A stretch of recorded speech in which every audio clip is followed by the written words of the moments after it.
నమస్కారం, వార్తలకు స్వాగతం. ముందుగా ముఖ్యాంశాలు. ఆగ్నేయ బంగాళాఖాతంలో తీవ్ర అల్పపీడనం రేపటికి వాయుగుండంగా మారే అవకాశం ఉన్నట్లు వాతావరణ శాఖ వెల్లడి.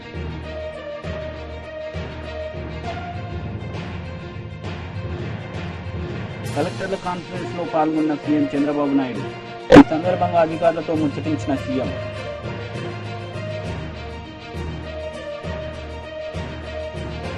ప్రకాశం జిల్లా స్థానిక ప్రతినిధులతో మాజీ సీఎం జగన్ సమావేశం. ప్రతినిధులకు దిశానిర్దేశం.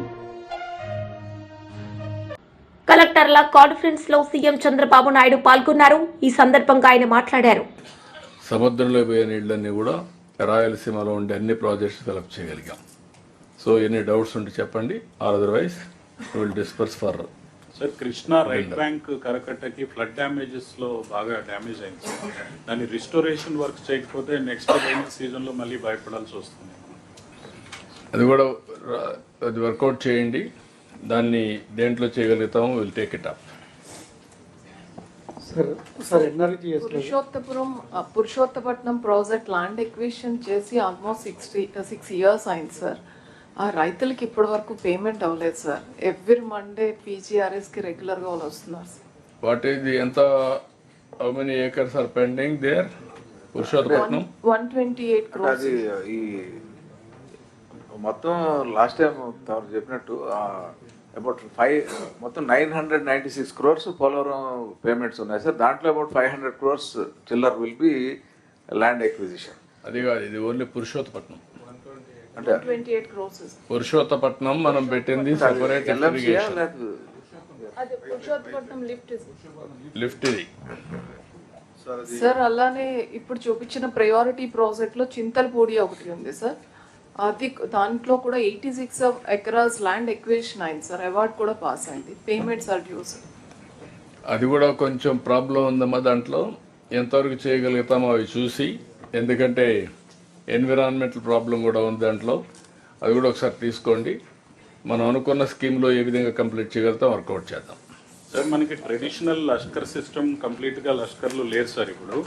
సో అది లేకపోవడం వల్ల మనకి టైలెండ్ లో ఉన్న వాళ్ళకి నీళ్ళు రావట్లేదు. దానికి ఏదైనా ఒక ప్రత్యామ్నాయం మనం ఆలోచించి చేసుకోవాల్సి ఉంది సార్. ఇప్పుడు నిన్న మొన్న నేను చూశాను, మీరు కలెక్టర్స్ అందరూ ఉన్నారు. లిఫ్ట్ ఇరిగేషన్ ప్రాజెక్ట్స్ ఉన్నాయి. నేను వచ్చినప్పుడు ఎప్పటికప్పుడు మళ్ళీ లిఫ్ట్ ఇరిగేషన్ ప్రాజెక్ట్స్ అన్నీ కూడా మళ్ళీ రివైవ్ చేసేవాళ్ళం. మళ్ళీ లాస్ట్ టైం వస్తే అన్నీ డీఫంక్ట్ అయితే రివైవ్ చేసాం. ఇప్పుడు పంప్ సెట్స్ కూడా కొన్ని దొంగిలించే పరిస్థితి వచ్చారు, అవి కూడా పోయినాయి. ఇవన్నీ చూసిన తర్వాత మనం ఇన్వెస్ట్మెంట్ పెడుతున్నాం. మెయింటెనెన్స్ చేయకుండా, లేకుంటే అడ్మినిస్ట్రేషన్ యొక్క ఫెయిల్యూర్ వల్ల చాలా వరకు డీఫంక్ట్ అవుతున్నాయి. డీఫంక్టే కాకుండా ఇర్రిపేరబుల్ డ్యామేజ్ కూడా అవుతా ఉంది, థెఫ్ట్ కూడా జరుగుతున్నాయి. వీలైతే we want to call one tender PPP మోడల్లో ఇవన్నీ కూడా ప్రైవేటైజ్ చేసి అవుట్ సోర్సింగ్ కింద మనకి ఏదైతే దగ్గర 10 lakh acres ఆఫ్ ఇరిగేషన్ ఇచ్చే అవకాశం ఉంది. దాంట్లో 4 lakh acres నీళ్ళు ఇవ్వలేకపోతున్నాం బికాస్ ఆఫ్ ఇవన్నీ రిపేర్లు రావడం కానీ, డీఫంక్ట్ కానీ, మిస్మేనేజ్మెంట్ కానీ వీటి వల్ల. దానికి కూడా నేను టెండర్ పిలవమన్నాను. పిలిచి అవుట్ సోర్సింగ్ చేస్తాం. శాశ్వతంగా పరిష్కారం అవుతుంది. This type of innovative ideas will bring it. Sir ఇరిగేషన్లో సార్ ఓఎండ్ఎం వర్క్స్ మనం జనరల్గా సార్ ఏప్రిల్లో వీళ్ళు అసర్టైన్ చేసేసి ఏప్రిల్లో పంపించిన తర్వాత శాంక్షన్ వచ్చేసరికి జూన్ అయిపోతుంది సార్. టెండర్లు అయ్యేసరికి అప్పటికి వాటర్ వచ్చేస్తుంది సార్. సో దానివల్ల ఓఎండ్ఎం వర్క్స్ అలాంటివి ఉండవు. ఒకప్పుడు ఇవన్నీ తక్కువ టైం పెట్టి పని చేయకుండా డబ్బులు తీసుకోవడానికి చేసేవాళ్ళు. ఈ మరి ఉండవు. ఈసారి ఓఎండ్ఎం అన్నీ కూడా రెగ్యులర్ టైం బోర్డ్ ప్రోగ్రామ్ పెడతాం. Well in advance will complete it. Yeah, they will do it. Sir, good evening, sir. Sir, Collector Nellore, sir. Sir, we have Somashila project, sir. 2 issues, sir. Tamaru kuda chusaru, sir, last time visit lo. High level canal land acquisition jariginayi, sir. Dantlo pending payments unnayi and another ఒక 1200 acres కూడా ఇంకా land acquisition pending ఉన్నాయి sir. అదొకటి. రెండోది సోమశిలది last time approve చేసిన వర్క్లో sir కొంతవరకు emergency work we have taken up sir. ఆ బిల్లు కూడా మనకు ఫైనాన్స్లో ఇప్పుడు పెండింగ్ ఉంది sir. If that can be clear we will be able to take it up sir. ఏ వర్క్ కూడా there are some financial constraints. అందుకని ప్రియారిటైజ్ చేస్తున్నాం. ప్రియారిటైజ్ చేసిన ప్రాజెక్ట్ని ఫుల్గా ఖర్చు పెట్టి దాన్ని 1 year 2 yearsలోనే ఎగ్జిక్యూషన్ తెస్తున్నాం. కాబట్టి మీరు చెప్పింది కూడా హై లెవెల్ కెనాల్ ఎంతవరకు చేస్తుందో తెలియదు, కానీ రిపేర్లు అవన్నీ చేయమని చాలా స్పష్టంగా చెప్పాం. ప్రతి ఒక్క ప్రాజెక్టులో ఇప్పుడు అందిరినీవా ఉంది. అందిరినీవా లాస్ట్ వన్ నీళ్ళు రావడం లేదు. వీ విల్ కంప్లీట్ దట్ అందిరినీవా. లేకపోతే వెలుగొండ ఉంది, ఎప్పటి నుంచో పెండింగ్ ఉంది. We want to complete that Veligonda. అదే మరి అనకాపల్లి వరకు ఏదైతే పోలవరం లెఫ్ట్ మెయిన్ కెనాల్ పూర్తి చేసే నీళ్ళని విశాఖపట్నానికి వెళ్తాయి. That we have to complete. Polavaram ఉమ్మడి ప్రకాశం జిల్లా స్థానిక ప్రతినిధులతో మాజీ సీఎం జగన్ సమావేశమయ్యారు. సందర్భంగా పార్టీ ప్రతినిధులకు ఆయన దిశానిర్దేశం చేశారు. సో రైతులు గత్యంతరం లేక మిల్లర్ల దగ్గరికి పోవడం, మిల్లర్లు 300 రూపాయలు 400 రూపాయలు తక్కువ రేటు కొనుగోలు చేయడం, ఇది ఇప్పుడు జరుగుతూ ఉంది. అన్ని రకాలుగా సర్వనాశనం చేస్తూ ఉన్న ఈ పరిస్థితుల మధ్య, ఈ డైవర్షన్ పాలిటిక్స్ మధ్య ఈరోజు మనం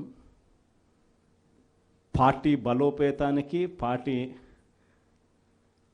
బలోపేతంతో పాటు ప్రజల తరపున మనం నిలబడడానికి ఏ రకమైన ఉద్యమం చేయాలి, ఎలా ఉద్యమాలు చేయాలి అని చెప్పి ఆలోచన చేయడానికి మనం అంతా కూడా ఈరోజు సన్నద్ధమైనాం. ఎందుకంటే ప్రజల తరపున మళ్ళీ పోరాటం చేయాల్సిన సమయం వచ్చింది. ప్రజల తరపున ప్రజలకు దగ్గర కావాల్సిన సమయం వచ్చింది. ప్రజలు ఇబ్బందుల్లో ఉన్నప్పుడు మనం ఉన్నాము అన్న భరోసా ప్రజలకు మనం ఇవ్వాలి. ప్రతి అడుగులోనూ వ్యతిరేకతే. ఒకవైపున చేయాల్సిన ఏ మంచి పని జరగలేదు. సూపర్ 6లు లేవు, సూపర్ 7లు లేవు. మరోవైపున వ్యవస్థలన్నీ పూర్తిగా నీరు గారిపోయాయి.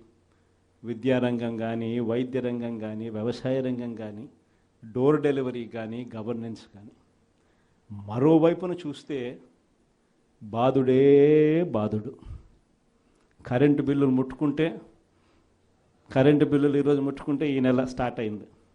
ఇంకా మొదటి డోసే 6,000 కోట్ల రూపాయలకు సంబంధించిన మొదటి డోసు ఈరోజు ఇచ్చినాడు ఈ నెల బిల్లులో. నవంబర్ నెల బిల్లు, డిసెంబర్ నెల బిల్లు, ఏ ఇంటికి వెళ్ళి కరెంటు బిల్లు ఎంత అని చెప్పి తేడా అడిగితే ప్రతి ఇంట్లో కూడా తేడా కనిపిస్తుంది. కనీసం 300 రూపాయలు పైన రేట్లు పెరిగినాయి. అది ఈ నెలే. రేపు నెల మరో 9,000 కోట్లు వేస్తున్నాడు. ఆ 9,000 కోట్ల భారం కూడా రేపు నెల బిల్లులో ఇంకా కనిపిస్తుంది. అంటే కరెంటు బిల్లులు ఇంకా షాక్ కొట్టే పరిస్థితిలోకి కరెంటు బిల్లులు వచ్చేస్తున్నాయి.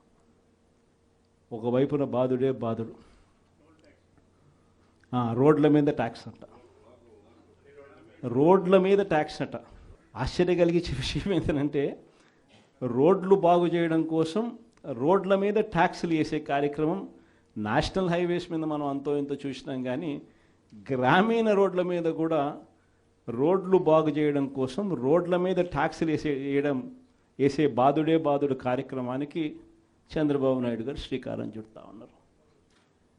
ఆశ్చర్యం నిజంగా ఏమిటంటే, ఆయన హయాంలో మన హయాంలో 2 తేడా చూస్తే, రోడ్ల మీద మనం ఖర్చు పెట్టింది 43,000 కోట్ల చిల్లర అయితే ఆయన హయాంలో ఖర్చు పెట్టింది 27,000 కోట్ల చిల్లర మాత్రమే. అక్కడ కూడా మనమే ఇన్ని సంక్షేమ పథకాలు చేస్తూ కూడా అక్కడ కూడా మనమే ఎక్కువ ఖర్చు పెట్టాం. ఈరోజు చంద్రబాబు నాయుడు గారి హయాంలో సంపద సృష్టి అని అంటే దాని అర్థం బాధుడే బాధుడు. ఇది చంద్రబాబు నాయుడు హయాంలో డెఫినిషన్ సంపద సృష్టికి సంబంధించి. ఒకవైపునేమో మనం కడతా ఉన్న మెడికల్ కాలేజీలు అమ్ముతానంటాడు. మరోవైపున మనం కడతా ఉన్న పోర్టులు, ఎందుకు మీ రామాయపట్నం పోర్టు దశాబ్దాలుగా చూస్తూ ఉన్నాం. ఎవడన్నా పోర్టు కట్టాడా? ఈరోజు ఆ పోర్టు దాదాపుగా పూర్తిగా వస్తూ ఉంది. పోర్టు పూర్తిగా వస్తూ ఉంది. సముద్రంలో నుంచి షిప్ కూడా తీసుకొని రావచ్చు. అప్పుడే మన ఎన్నికల అయిపోయే టయానికే 1 బర్త్ అయిపోయింది. ఇప్పుడు దాదాపుగా 2వ బర్త్ కూడా పూర్తయిపోస్తూ ఉంది. ఇలాంటి పోర్టులు రాష్ట్రం మొత్తం మీద మనం రాకమునుపు 4 ప్రదేశాలలో 6 పోర్టులు కడతా ఉంటే, మన 5 ఏళ్లలోనే మనము మరో 4 పోర్టులు కట్టడానికి శ్రీకారం చుట్టాం.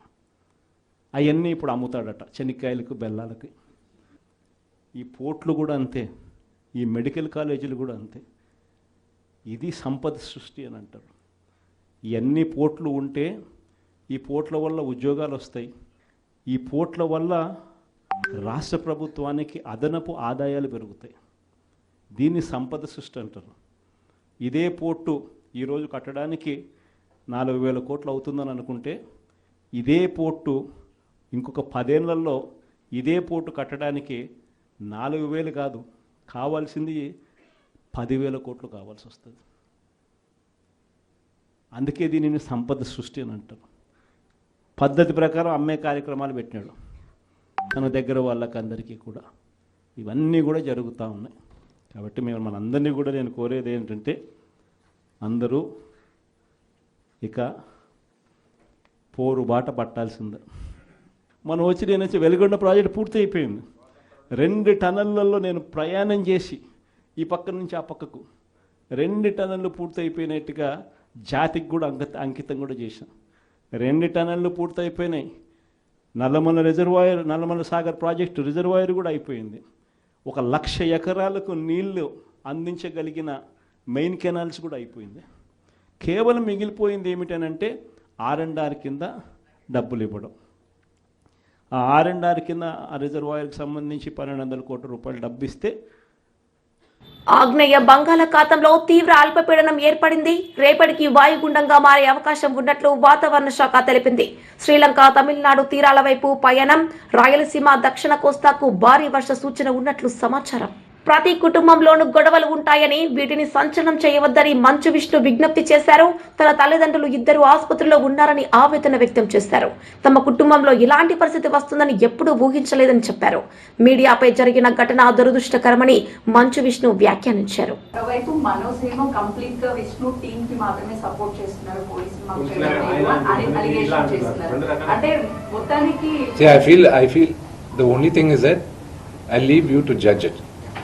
నిన్న రాత్రి జరిగిన సంగతి యూ సాట్. మీ ఇళ్ళకి వచ్చి ఎవరైనా ఒక 20 మంది వచ్చి మీ గేట్లు పగలగొట్టి లోపల తండ్రిగా కూర్చొని ఉంటే తండ్రిపైకి వెళ్తారా అనే క్వశ్చన్ మీకే వదులుతున్నా.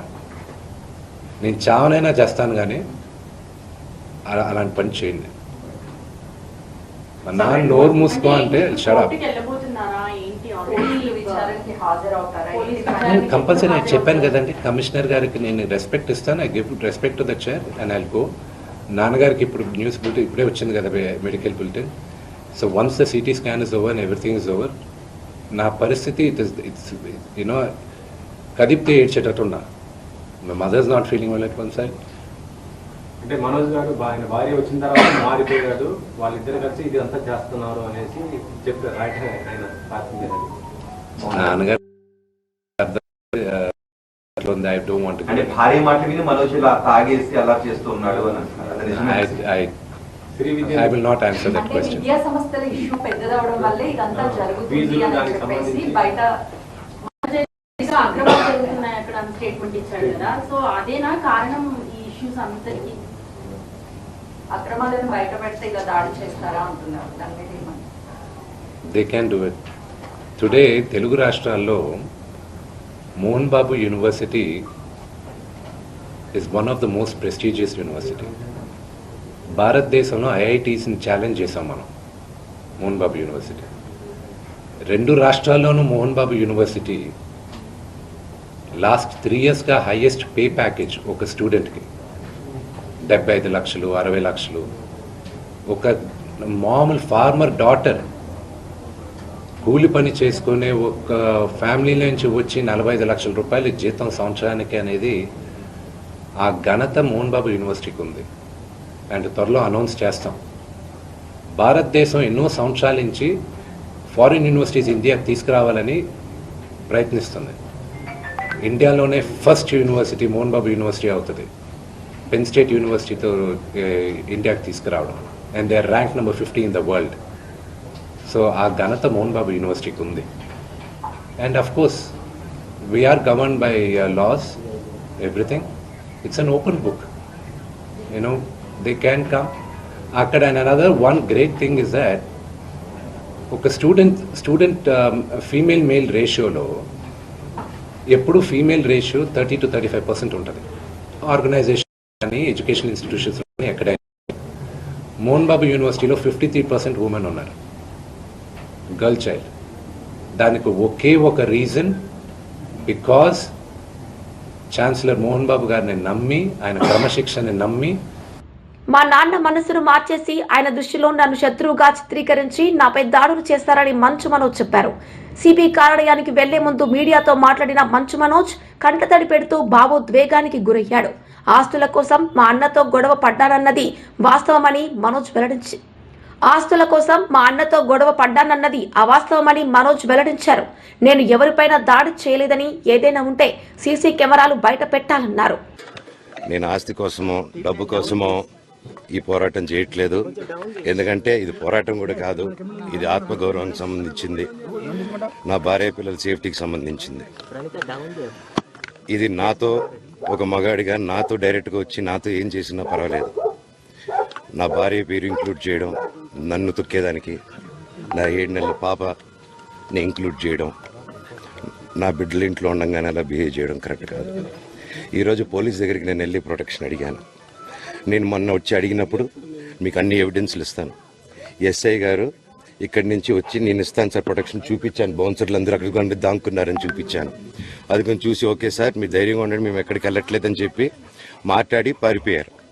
ఇప్పుడు కానిస్టేబుల్స్ వచ్చి అందరినీ, నా మనుషులను అందరినీ భయపించి ఇప్పుడు వాళ్ళ పేర్లు తీసుకొని బెదరగొట్టి మా మనుషులను పంపించేసి వేరే బాడీ గార్డ్ లోపల పంపించున్నారు సార్.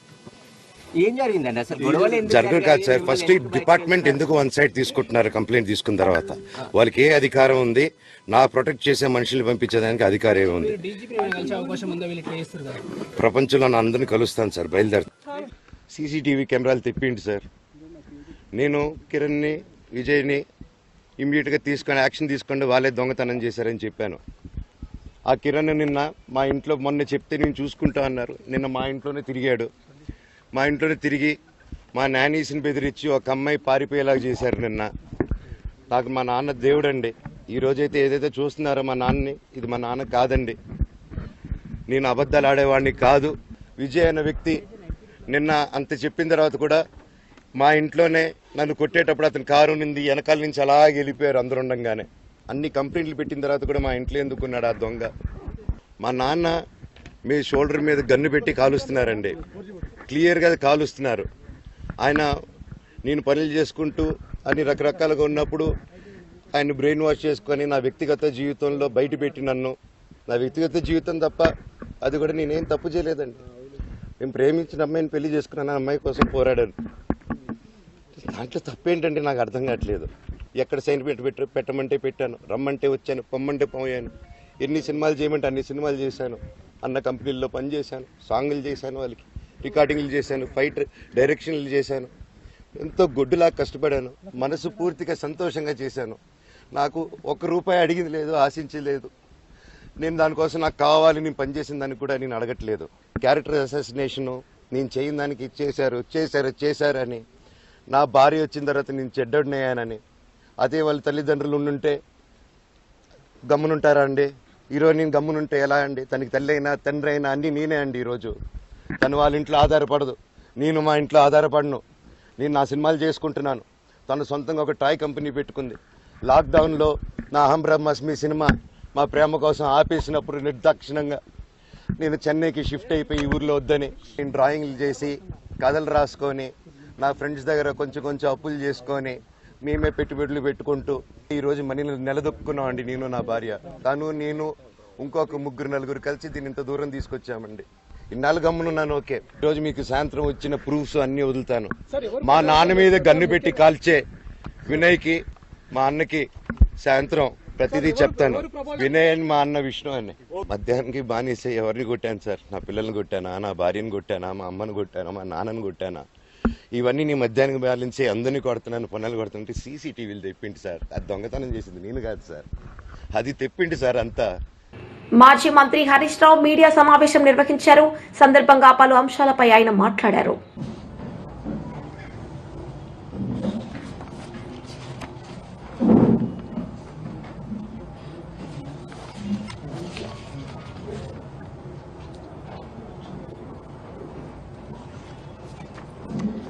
ఈ మధ్య గౌరవనీయులు మన రాష్ట్ర ముఖ్యమంత్రి గారు రేవంత్ రెడ్డి గారు తెలంగాణ ఉద్యమం గురించో తెలంగాణ రాష్ట్ర ఏర్పాటు గురించి ఆయన మాట్లాడడం వింటే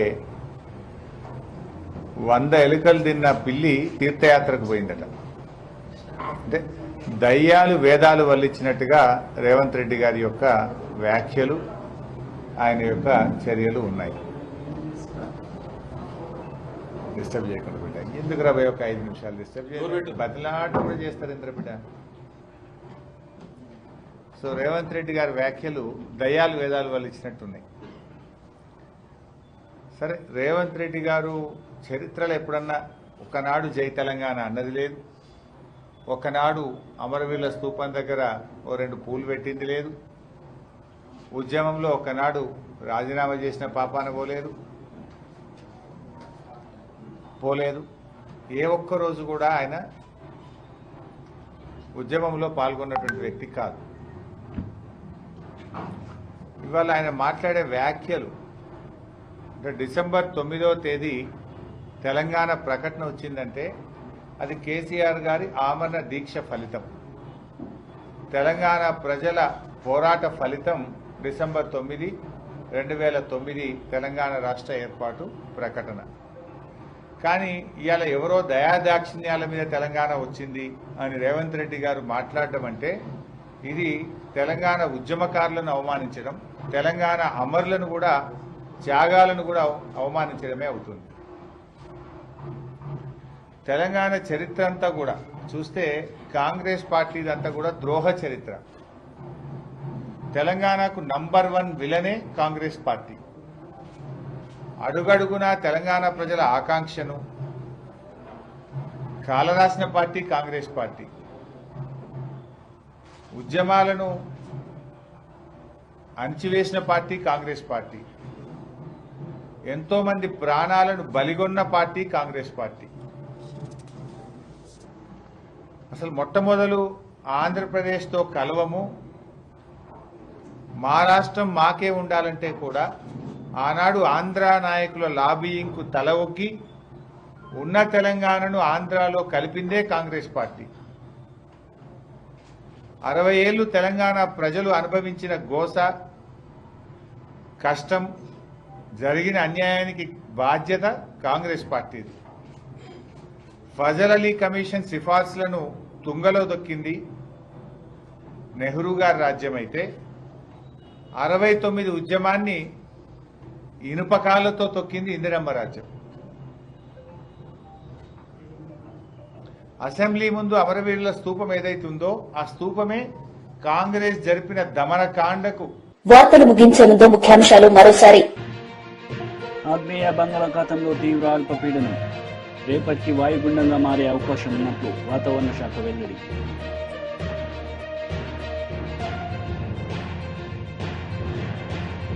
కలెక్టర్ల కాన్ఫరెన్స్ లో పాల్గొన్న సీఎం చంద్రబాబు నాయుడు. ఈ సందర్భంగా అధికారులతో ముచ్చటించిన సీఎం.